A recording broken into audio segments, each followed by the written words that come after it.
గుజరాత్లోని వాపి railway station పోలీసులతో కిక్కిరిసింది.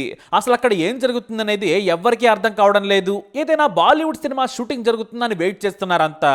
కొంతమంది క్రైమ్ బ్రాంచ్ పోలీసులు అయితే ఏకంగా లోడెడ్ గన్లను చేతిలో పట్టుకున్నారు. రైల్వే పోలీసులు అయితే AK-47తో నుంచున్నారు. బాంద్రా భుజ్ ఎక్స్ప్రెస్ రావడానికి మరికొంత సమయం పడుతుంది. మధ్యలో 4 స్టేషన్లున్నాయి. సీనియర్ అధికారులు ఫోన్లతో బిజీగా ఉన్నారు. హంతకుడు దిగాడా అని అడగడం మొదలుపెట్టారు, కానీ దిగలేదన్నారు. ఇంతలో ముందు స్టేషన్లో ఓ ఇద్దరు మఫ్తీలో ఉన్న పోలీసులు ఎక్స్ప్రెస్ ట్రైన్ ఎక్కారు. హంతకుడు ఉన్న బోగిలోకి చేరి అతని పక్కనే కూర్చున్నారు. ఇది రిజర్వ్డ్ సీట్ అని కొంతమంది చెప్పినా కూడా పోలీసులు వినలేదు. ముందు దిగిపోతామని ఆ సీట్లో ఉన్న వారిని లేపారు. హంతకుడికి అనుమానం వచ్చింది, ఎందుకంటే హంతకుడు అక్కడే ఉన్నాడు. ఇక వాపి స్టేషన్ దగ్గర హంగామా అంతా ఇంత కాదు. అతడు సినిమా రేంజ్లో పోలీసులున్నారు. సరిగ్గా రాత్రి 11 గంటలు ఎక్స్ప్రెస్ స్టేషన్లో ఆగింది. ఓ బోగిలో నుంచి హంతకుడు దిగగానే పోలీసులు చుట్టుముట్టి మొహానికి మాస్క్ వేసి లాక్కెళ్ళిపోయారు. ఒక్క హంతకుడి కోసం 100 మంది పోలీసులు ఎందుకు హంగామా చేశారంటే కేవలం 25 రోజుల్లో 4 హత్యలు, అందులోనే 2 రేపులు చేశాడు ఈ ఘరానా హంతకుడు. అంతేకాదు వారి దగ్గర నుంచి నగలు, డబ్బు, ఫోన్లు దోచుకున్నాడు. అతని పేరు రాహుల్ అలియాస్ బోలు. ఇతని కోసం పోలీసులు 45 రోజుల నుంచి వేటాడుతూ ఉన్నారు. రైల్వే పోలీసులకు మాత్రమే కాకుండా తెలంగాణ, కర్ణాటక, మహారాష్ట్ర, వెస్ట్ బెంగాల్ పోలీసులకు కూడా చెమటలు పట్టించాడు రాహుల్. ఇతను ఓ కిరాతకుడు.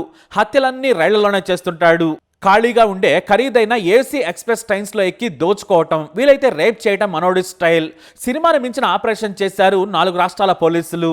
రైల్వే పోలీసులతో కలిసి చేసిన ఈ ఆపరేషన్ సక్సెస్ అయింది.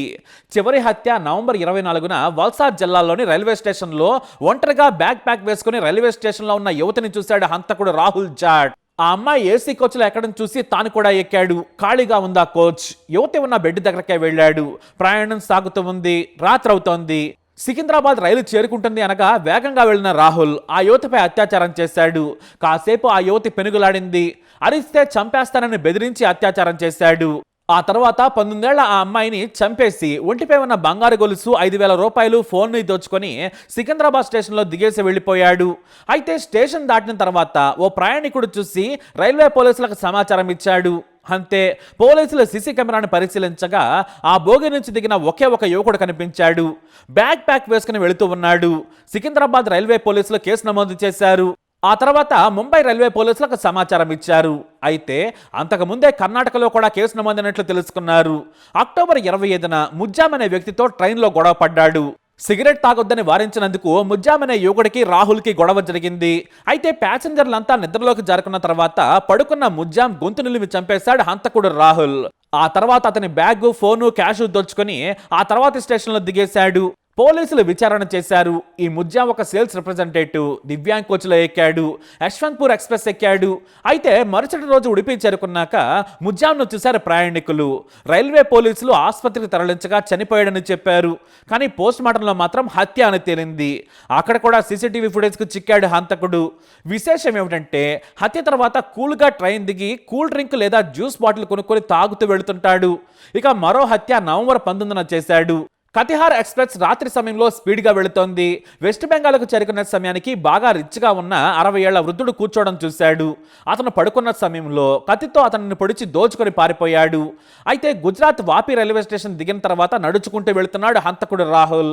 ఆ తర్వాత ఓ తోట దగ్గర మహిళ నడుచుకుంటూ వెళుతూ కనిపించింది. ఎవరూ లేరు. మిడ్డ మధ్యాహ్నం. అంతే, వెనుక నుంచి వెళ్లి గొంతు మూసి అమాంతం ఎత్తుకొని మామిడి తోటలోకి లాక్కెళ్ళాడు. అక్కడ ఆమెను రేప్ చేసి చంపేశాడు. ఆ తర్వాత ఒంటిపై ఉన్న బంగారు చైన్ దోచుకొని పారిపోయాడు హంతకుడు. ఈలోపు 4 రాష్ట్రాల్లో 5,000 సీసీ కెమెరాలను జల్లెడ పట్టారు పోలీసులు. కానీ హంతకుడు ఎవరనేది తెలియరాలేదు. ఫోటో ఉంది, కానీ అతని ఆచూకీ మాత్రం తెలియలేదు. వేల కొద్ది సీసీటీవీ ఫుటేజ్లను జల్లెడ పట్టగా మృతుల బ్యాగులు, వస్తువులు దొరికాయి. కానీ హంతకుడు మాత్రం దొరకలేదు. అన్ని రాష్ట్రాల పోలీసులకు సమాచారం ఇచ్చారు. ముఖ్యంగా ముంబై, సికింద్రాబాద్, గుజరాత్, కర్ణాటక, వెస్ట్ బెంగాల్ రైల్వే పోలీసులు స్పెషల్ టీంలుగా ఏర్పడి విచారణ చేస్తున్నారు. సరిగ్గా అప్పుడే జోధ్పూర్ సెంట్రల్ జైలు నుంచి రైల్వే పోలీసులకు ఓ కాల్ వచ్చింది. మీరు పంపిన హంతకుడి వివరాలంటూ ఫ్యాక్స్ చేశారు. ఆన్లైన్ రికార్డుకు హంతకుడి రూపురేఖలకు సరిపోయాయి. ఇతని కోసమే తాము వెతుకుతున్నది అని తెలిసింది. వివరాలు చూడగా మొబైల్ ఫోన్ నంబర్ కూడా దొరికింది. కానీ పోలీసులు ఆ నెంబర్కు కాల్ చేయలేదు. ఒకవేళ రింగ్ అయితే అలర్ట్ అవుతాడని హర్యానాలోని రోహతకు చెందినవాడిగా గుర్తించారు. ఇతనిపై రాజస్థాన్లో పలు కేసులున్నట్లు తేలింది. హైవే పక్కన ఉన్న ట్రక్కులను ఎత్తుకుని వెళ్లేవాడు. అంతేకాదు యూపీ, ఉత్తరాఖండ్లో అక్రమ ఆయుధాల రవాణా కేసులు కూడా ఉన్నాయి. కానీ సైకోలా మారి హత్యలు, రేపులు చేస్తూ దోచుకుంటున్నాడు. అది కూడా వేగంగా వెళ్లే ఎక్స్ప్రెస్ కోచ్లను టార్గెట్ చేస్తూ ఉన్నాడు హంతకుడు.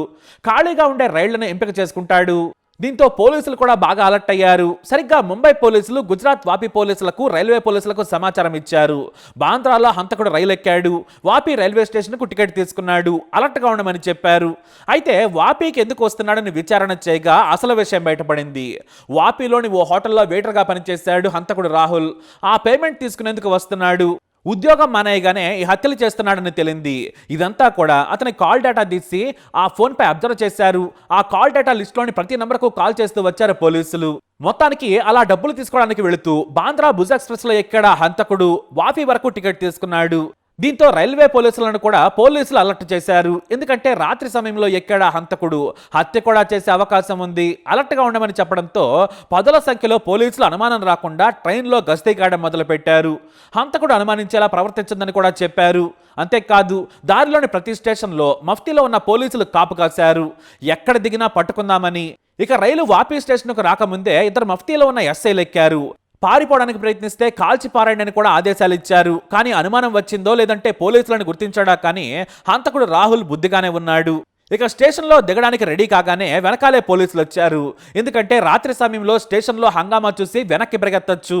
కాబట్టి స్టేషన్లో దిగేందుకు అడుగు పెడుతుండగానే చుట్టూ చూశాడు. వందల మంది పోలీసులు కనిపించడంతో దెక్కుండా వెనక్కి వెళదామనుకున్నాడు. కానీ వెనుక నుంచి హంతకుడిని పోలీసులు కిందికి నెట్టేశారు. కింద పడగానే వెంటనే రైల్వే పోలీసులు, క్రైమ్ బ్రాంచ్ పోలీసులు పట్టుకున్నారు. చివరకు రైల్వే స్టేషన్కు తీసుకెళ్లి చితక్కొట్టగా తానే చంపానని చెప్పేశాడు. అయితే రక్తంతో తడిచిన కత్తి అతని బ్యాగులో దొరకడం విశేషం. 20,000 రూపాయలు, 3 ఫోన్లను కూడా స్వాధీనం చేసుకున్నారు పోలీసులు. వరుసగా అత్యాచారాలు, హత్యలు ఎందుకు చేస్తున్నావంటే హంతకుడి నుంచి సమాధానం రాలేదు. డబ్బు కోసం దోపిడీ చేస్తున్నాను, గుర్తిస్తారని చంపేస్తున్నానని 4 తంతే చెప్పుకొచ్చాడు.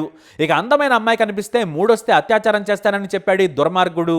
పోలీసులు తమదైన సెల్లో ట్రీట్మెంట్ ఇచ్చి జైల్లో పడేశారు. వందల మంది పోలీసులు ఈ హంతకుడిని పట్టుకునేందుకు శ్రమించారు. ఎందుకంటే ఇన్ని తెలిసి కూడా మరో హత్య జరిగితే తాము హంతకుడిని ఆపలేకపోయామనే నింద వస్తుందని కష్టపడ్డారు పోలీసులు. చివరకు గుర్తించి పట్టుకున్నారు. అయితే సీసీటీవీ ఫుటేజ్లను చూసి హంతకుడిని ఎలా గుర్తించారంటే జోధ్పూర్ జైలు అధికారులు కీలక సమాచారం ఇవ్వడంతో హంతకుడికి ఎడమకాలు సరిగా లేదు, కాస్త వంగి నడుస్తాడు. అది చూసిన తర్వాత ఖచ్చితంగా చెబుతున్నాము, మీకు కావలసిన హంతకుడు రాహులే అని చెప్పారు.